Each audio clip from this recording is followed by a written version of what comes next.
ወያሐምምዋ ለምድር በኩሉ መቅሰፍት መጠነ ፈቀዱ። የወደዱትን ያህል መቅሰፍት እያመጡ በሰው መከራ ያጸናሉ። በሰው መከራ ያጸናሉ። በስመ አብ ወወልድ ወመንፈስ ቅዱስ አሐዱ አምላክ አሜን። በዓለም ላይ የምትኖሩ ኦርቶዶክሳውያን እግዚአብሔር ልጆች ሰላም እግዚአብሔር ይብዛላችሁ። የዮሐንስ ራእይ ትርጓሜ ምዕራፍ 11 ቁጥር 6 ላይ ያለ ኃይለ ቃል ነው። እሱን በተመለከተ እንነጋገራለን። ምን ይላል? የወደዱትን ያህል መቅሰፍት እያመጡ በሰው መከራ ያጸናሉ። እንግዲህ እንደምናውቀው መቅሰፍት ያው ከሰው ልጆች መተላለፍ፣ ሕግ መጣስና ትእዛዝ አለማክበር የተነሳ ይመጣል። ለምሳሌ ብንወስድ በኦሪት ዘፍጥረት ምዕራፍ 6 ላይ በኖህ ዘመን የሰው ልጆች መቅሰፍትን ያመጡ እነሱ ናቸው። እንደውም በወደዱት መጠን ነው የሚለው። በወደዱት መጠን መቅሰፍትን እያመጡ በሰው መከራ ያጸናሉ ይላል። መከራውን ያደረጉት ሁሉም አንዱ ነው አይደለም። እንደው በጥቂቱ 8 ነፍሳት እንደተረፉ አይተናል አይደለም። አካሄዳቸውን ከእግዚአብሔር ጋር ያደረጉ 8 ነፍሳት ከመከራው ከመቅሰፍቱ ከፈላው ውሃ ሲድኑ አይተናል። ለአንድ መከራ ምክንያት የሚሆኑ ሰዎች ብዙ ላይሆን ይችላሉ። ብዙ ላይሆን ይችላል። ለምሳሌ በኦሪት ዘፍጥረት ምዕራፍ 20 ላይ ብንመለከት በአብርሃም ላይ የጌራራ ንጉሥ አቤሜሌክ ያደረገውን እናስባለን። ዘመናቸው ዘመነ አጸባ ዘመነ ችግር ሆነና ባልና ሚስት ተሰደው እንጀራ ፍለጋ ወደ ጌራራ በሄዱ ጊዜ ሳራ መልከ መልካም ነበረችና አብርሃም ያንቺን መልክና ደምግባት ውበት አይቶ ንጉሡ አንቺን ለመቀማት ሲል የኔን ሕይወት እንዳይቀጥፍ ቢጠይቅሽ ወንድሜ ነው በይ እኔም እህቴ ናት እላለሁኝ አለና ነገራት። እሷም እሺ አለችው። ዓላማቸው የመከራ ጊዜን የችግር ጊዜን የማለፍና የማሳለፍ እንጂ እሷ በእሱ ላይ እሱ በእሷ ላይ ምንም አይነት እንቅፋት እንዲመጣባቸው አይፈልጉም። አሁን አቤሜሌክ ሲያያት በጣም ያማረች የተዋበች ቆንጆ ሆና ሲያያት ምንሽ ነው ሰውዬ አለ። ወንድሜ አለችው። እሱንም ምን ናት አለው። እህቴ ናት። እዚህ ላይ አብርሃም ወንድሜ ነው በይ ያለ የመጀመሪያው ይቀድም ስለነበረ ነው። ምክንያቱም የአንድ አያት ልጆች ናቸውና ዘመዳሞች ናቸው። በዚያን ጊዜ ጋብቻ ዘመድ ዘመዱን ያገባ ስለነበረ እንጂ ለማዋሸት አይደለም።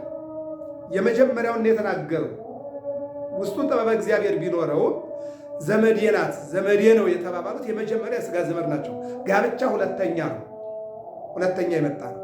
ስለዚህ እህትማ ከሆነች አለና ሳራን አቤሜሌክ ቀማው። እግዚአብሔር በሌሊት በሕልሙ ለአቤሜሌክ የነቢዩን የጻድቁን የአብርሃም ሚስት መልስ፣ ሚስቱ ናት ከመከራ ለማለፍ ለመዳን በችግር በስደት መጣው እንጂ ትዳር ለመፍታት የሚመጡትና መልስ፣ ከሷ የተነሳ መቅሰፍት ይደርስብሃል፣ መዓት ይመጣብሃል በሕዝብና በሀገር ላይ አየው። በሀገሩ ላይ ያለ ብዙ ሕዝብ ነው መቅሰፍቱ ሊመጣ የነበረ መከራው ሊመጣ የነበረ ግን በአንድ ሰው ችግር ምክንያት ነው ማለት ነው። በአንድ ሰው ችግር ምክንያት ነው። ለምሳሌ ሰናክሬም የተባለ ንጉሥ ከሕዝቅያስ ከተጣለ የፈከረ ሰናክሬም ነው፣ የዛተ ሰናክሬም ነው። አጥር አፈርሳለሁኝ፣ ድንበር እደፍራለሁ፣ ሕዝብን እማርካለሁ፣ ሰራዊት እገላለሁ፣ ንጉሱን ይዛለሁ ብሎ ሰራዊት ተነስ ተንቀሳቀስ ብሎ ምታ ነጋሪት ብሎ የዘመተ ሰናክሬም ነው። ወታደሩ የሚያውቀው ነገር የለም። በሰናክሬም ምክንያት 185,000 ወታደር አልቋል። ሰናክሬም ራሱን ደግሞ ልጆቹ ሶርሶርና አድራማሌክ የተባሉ ደግሞ ያንተን የንግስና ዘመን አሳልፈህ እኛ ባንተ እንዳንተካ እነሆ ሰራዊቱን አስጨርሰው ወዴት ነው የምትመጣው ብለው ጭንቅላቱን በዘነዘና በእንቆጫ ዘነዘና ብለው ገለውታል። አየው፣ እሱም ሞቷል። በሱ ምክንያትም 185,000 ወታደር ሞቷል። በአንድ ሰው ምክንያት በአንድ ሰው ምክንያት የሚመጣ ችግር ብዙ ሰውን ይቀጥፋል ማለት ነው። አሁን የአብርሃምን ሚስት በመመለሱ አቤሜሌክ ከመዓት አልፏል ማለት ነው፣ ከመከራ አልፏል። ለምሳሌ እስራኤላውያን መከራ የመጣባቸው አሮንን ምን አሉ? ቀርለነ እነሆ ጣዖት ስራልን፣ ጣዖት አዘጋጅልን፣ እለ ይሐውሩ ቅድሜነ ወለ ይጸርሉ ጸረነ፣ ጠላታችን የሚከላከሉ በፊታችን የሚድሁ የምናያቸው አማልክት እንፈልጋለን ብለው ጠየቁት። የጠየቁት ትንሽ ሰዎች ናቸው። በትንሽ ሰዎች ጥያቄ አሮን መልስ ቢመልስ ምን ሆነ ማለት ነው? በእነዚህ ህዝቦች ላይ መከራ መጥቷል። መከራ መጥቷል። ይህንን ለይተን ልናቅ ያስፈልጋል ማለት ነው። እና በኖህ ዘመን የነበሩ ሰዎች በንስሐ እንዲመለሱ ተጋብዘዋል። እግዚአብሔር ኖህን ምን አለው? ግበር ታቦተ በዘትድህን፣ እነሆ ዓለምን በንፍር ውሃ ላጠፋ ነው፣ አንተና ቤተሰቦች የምድኑበትን መርከብ ስራ ሲለው፣ መጀመሪያ ግን እስቲ ለንስሐ ጊዜ ስጠና 120 ዘመን ሰጥቻለሁ አለ። ሄደና ሰበከ ነው፣ ሰዎች እንዲመለሱ እንዲድኑ። መቅሰፍት ሊመጣ ነው፣ መከራ ሊመጣ ነው። እምቢ የምትሉ ከሆነ በወደዳችሁት መጠን መቅሰፍት ይመጣባችሁ አላቸው። ለመሆኑ ግን በስንት ዓመት ነው አሉና ጠየቁት። 120 መቶውን እንጨፍርና 20 ንስሐ እንገባለን አሉ። በዚህ መካከል ላይ ግን እግዚአብሔር አመጣና ውሃ የፈላ ውሃ ከደናቸው። የትንሽ ሰዎች ዝሙትና የትንሽ ሰዎች ክፋት ብዙ ሰዎችን ዓለምን አጥፍቷታል። ዛሬም እየሆነ ያለው ይሄ ነው። ወደ ሀገራችን ወደ ኢትዮጵያ ብንመጣም ሁሉም ክፉ አይደለም፣ ሁሉም በጎ አይደለም። ነገር ግን ደጎች እያነሱ ክፉዎች እየበዙ ሀገር እየተናጠች ነው ያለችው። በሃይማኖት ምክንያት፣ በፖለቲካ ምክንያት፣ በረሃብ ምክንያት፣ በስደት ምክንያት እንደምናየው ከባድ ነው እየሆነ ያለው ማለት ነው። ምን አለ? ወያሐምመው ባለ ምድር በሁሉ መቅሰፍት መጠነ ፈቀዱ፣ የወደዱትን ያህል መቅሰፍት እያመጡ በሰው መከራ ያጸናሉ። አንደኛ ነገሥት 17 1 ላይ ብንመለከት የአክዓብና ኤልዛቤል ያመጡት መከራ ምንድን ነው? እግዚአብሔር እያለ ጣዖትን አመለኩ።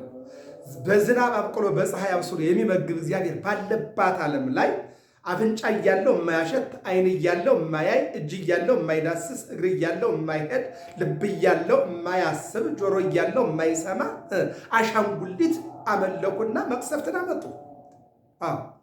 በወደዱት መጠን እግዚአብሔር ደግሞ መቅሰፍትን ያስታቅፋል። በዚህን ጊዜ ነው ኤልያስ እግዚአብሔር ሆይ አለ፣ ለእኔ አይደለም የቀናሁት ላንተ ነውና፣ አንተ እያለ ጣዖት ተመልኳል፣ አንተ እያለ በዓል የተባለ ጣዖት ተመልኳልና፣ እስቲ በዓል የተባለው እነሆ ዝናብ የሚያዘንብ ምድር የተከሉባትን የምታጸድቅ የዘሩባትን የምታበቅል ከሆነ እኔው ዝናብን ለጉም አለና እግዚአብሔር ለመነ ኤልያስ።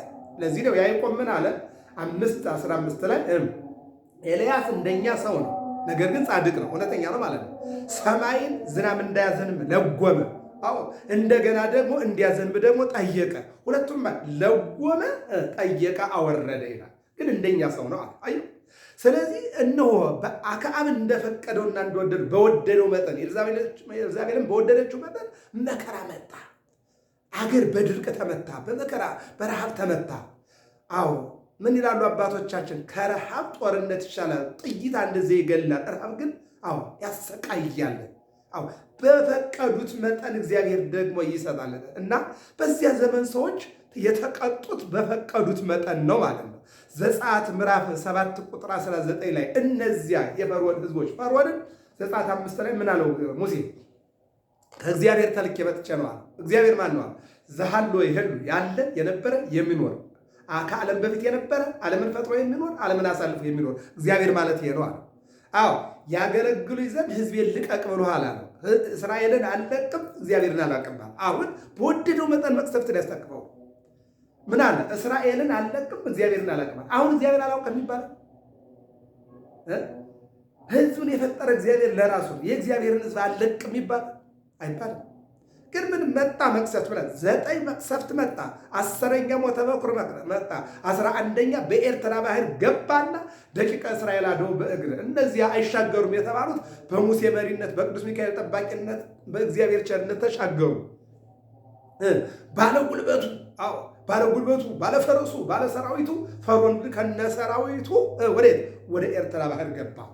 መቅሰፍት ማለት ያደለ ተው ሲባል ተመለስ ሲባል ካልተመለሰ የሰው ልጅ የሚደርስበት መከራ ይሄ ነው። ዛሬም ቢሆን ይህ ነው እየሆነ ያለው። ምን ይላል?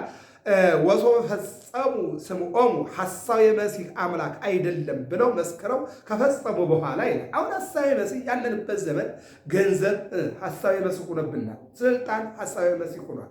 ቋንቋ ሐሳዌ መሲህ ሆኗል። የሐሰት ገዥ ማለት ነው።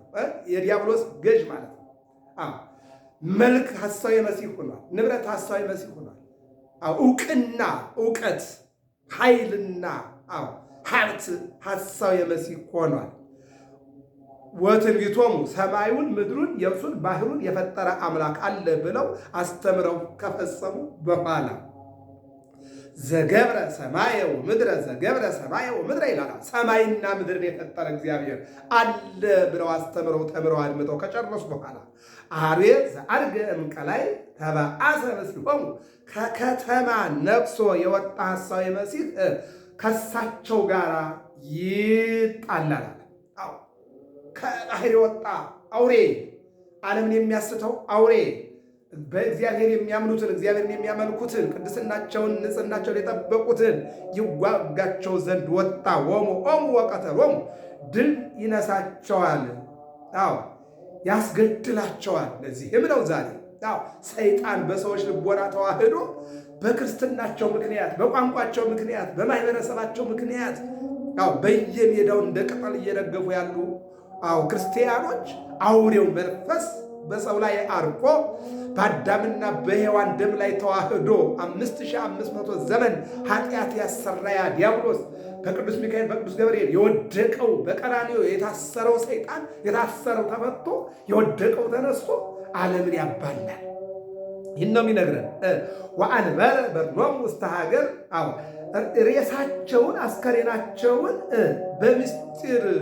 በምስጢር ሰዶም ግብፅ በምትባል ሀገር ያስጥለዋል። በሰዶም በገሞራ ወንድና ወንድ ሴትና ሴት ጋብቻ እያደረጉ ተመለሱ ቢባሉ መቅሰፍትን በፈቀዱት መጠን አመጡ። ተመለሱ ተባሉ። ቅዱስ ሚካኤል ቅዱስ ገብርኤል ወርደው በሎጥ ቤት በር ላይ ቆመው ተመለሱ እያሉ ቢመክሯቸው አንመለስም አሉ። የወደዱትን ያህል መቅሰፍት አመጣና በእሳት ዲን ለበለባቸው።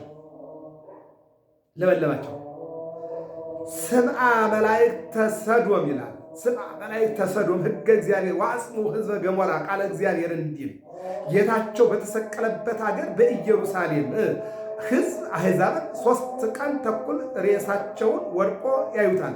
ሕዝብ ያለውን ነገድ፣ አሕዛብ ያለውን ሐውርት ብሎ ይደግመዋል ወይም ያመጣዋል ይለናል። አሁን በፈለጉት መጠን እግዚአብሔር ይሰጣል። በፈለጉት መጠን እኛ በምንፈልገው መጠን እግዚአብሔር ይሰጣል ማለት ተመለስ ሲባል መመለስ ነው። ሰዶምና ገሞራ ግብፃውያንን ምን አደረገ? ኤርትራ ባህር ውስጥ ከተታቸው ማለት ነው። ወይትፌስሑ ላዕሌሆሙ እለ ይነብሩ ዲበ ምድር በዚህ ዓለም የሚኖሩ ሰዎች ሁሉ በእሳቸው ጥፋት ደስ ይላቸዋል። አየው፣ በእሳቸው ጥፋት ደስ ይላቸዋል። እርስ በርሳቸው አጋና ይማታሉ፣ ይጨባበጣሉ፣ ይጠፋፋሉ፣ አጥፋኝ ይባባላሉ። ይህንን ነው የሚያመጣው። የቀጥልና እሊህ ሁለቱ መምህራን በዚህ ዓለም በሚኖሩ ሰዎች መከራ አጽንተውባቸዋልና ይላል። አጽንተውባቸዋልና ከ3 ቀን ተኩል በኋላ ነፍሳቸው ከእግዚአብሔር ዘንድ ታዛ መጣ ታድርባቸዋለች፣ ይነሳሉ እያለ ባለ ራእይ ዮሐንስ ይናገራል። ይቀጥልና ጥግ መቋሚያ ሳይሹ ይቆማሉ፣ ሁሉም ተካክሎ እንዲያያቸው ማለት ነው። የከተማው ሌሊት አይተኛም፣ ስራ ሲሰራ ያድራል። ሲነጋ ፀሐይ እስክትሞቅ ተኝቶ ያረፍዳል። የገጠሩ ማልዶ ተነስቶ ሲገሰግስ ይረፍድበታል። ሁሉም ተካክሎ እንዲያያቸው ከቀን እኩል በኋላ ይልና በሚያዩዋቸው ሰዎች ሁሉ ፍርሃት ሽብር ሆነ። ከምጽአት አስቀድሞ ነው ቢሉ የተመቸ፣ በምጽአት ጊዜ ነው ቢሉ ህልፈተ ዓለምን ያሳያል፣ ዕለተ ምጽአትን ያመለክታል አለ። ለእግዚአብሔር አለመገዛት የሚያመጣው መከራ ከባድ ነው። ከዚህ በኋላ በክብር ወደ ሰማይ ያርጋሉ፣ ጠላቶቻቸው እያዩቸው ይልና ያን ጊዜ ፍጹም መነዋወጽ ሆነ። ከምጽአት አስቀድሞ ነው ቢሉ መቅሰፍተ ኃጥአን ታዘዘ፣ በምጽአት ጊዜ ነው ቢሉ ህልፈተ ዓለም ሆነ ወይም ታዘዘ ወይም ደረሰ የሚለው ተረጉማል። የዛች ሀገር 10ኛ እጇ ጠፋ፣ ከምጽአት አስቀድሞ ነው ቢሉ የተመቸ፣ በምጽአት ጊዜ ነው ቢሉ በፍጹም ቁጥር ይናገሩታል ይለናል። በዚያም ድቅድቅ 7,000 ሰዎች አለቁ ከምጽአት በኋላ ባለው ይተረጉማል ይለናል። ወደንገጹ ለተርፉ ወሰብሕዎ አይቆትዎ ለአምላከ ሰማይ። የቀሩት ግን የአንክሮ ድንጋጼ እያደነቁ በልዕልና ያለ እግዚአብሔርን ያመሰግናሉ፣ በእግዚአብሔር ያምናሉ የሚለውን ይተረጉማል። ራእየ ዮሐንስ ምዕራፍ 11 ቁጥር 7 እስከ 14 ያለው ይህን ይመስላል። በፈቀዱት መጠን ደስታ ከሆነ ደስታ፣ ፍስሐ ከሆነ ፍስሐ፣ ኑሮ ከሆነ ኑሮን ይሰጣል። በፈቀዱት መጠን መቅሰፍትና መከራም ከሆነ ያመጣል እግዚአብሔር። ስለዚህ እንድንጠነቀቅ ዮሐንስ በራእዩ ይነግረናል። ገብረ መስቀል ሚዲያ ነው። ሰብስክራይብ፣ ላይክ፣ ሸር አድርጉ። እንጨርሰዋለን። ከትንሽ ደቂቃ በኋላ በደብረ ይባቤ ቅዱስ ያሬድ ቤተክርስቲያን መጻጉዕ የካቲት 29 ቀን ዕለተ ሰንበት አብረን ስንማማር እናረፍዳለን። ሰላም እግዚአብሔር ከሁላችን ጋር ይሁን።